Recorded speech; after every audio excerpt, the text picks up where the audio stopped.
مختصر سے وقفے کے بعد آپ کا دوبارہ خیر مقدم ہے. آئیے دیکھتے ہیں شام کی صورتحال پر مزید تبصرہ.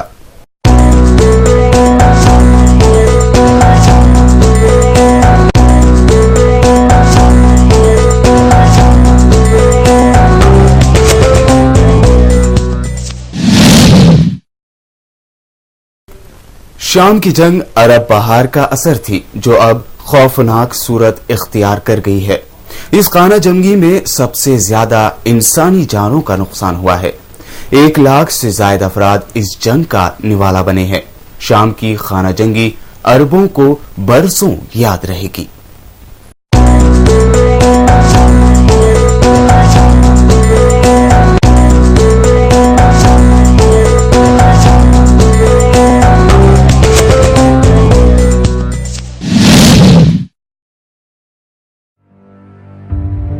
امریکہ اور اقوام متحدہ نے شام میں خانہ جنگی کے آغاز کے بعد سے ہو رہے تشدد کے واقعات اور سزائے پھانسی پر تشویش کا اظہار کیا ہے.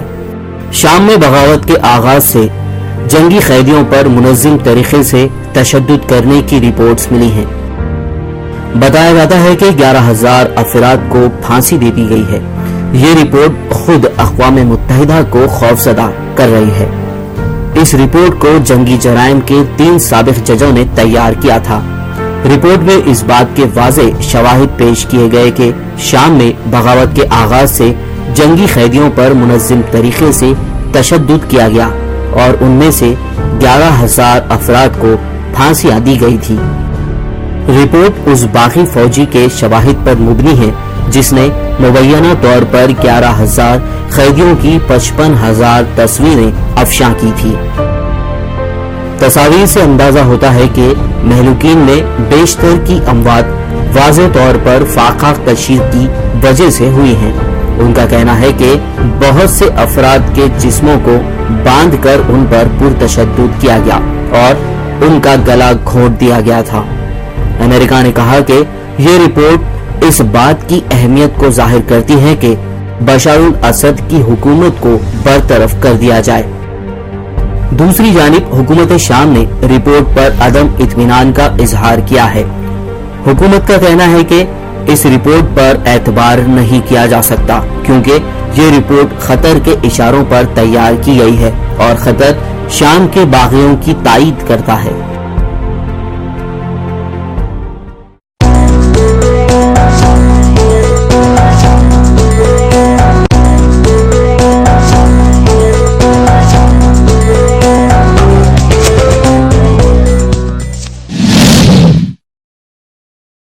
شام میں بڑھتی خانہ جنگی اب سنگین روپ اختیار کر چکی ہے. اس خانہ جنگی کو ہوئے 3 سال ہو گئے ہیں. اس تنازع کی وجہ سے پوری ایک نسل تباہ ہو گئی ہے. یہ خانہ جنگی مارچ 2011 میں ایک احتجاج سے شروع ہوئی تھی جو دیکھتے ہی دیکھتے اب خونین رخ اختیار کر چکی ہے.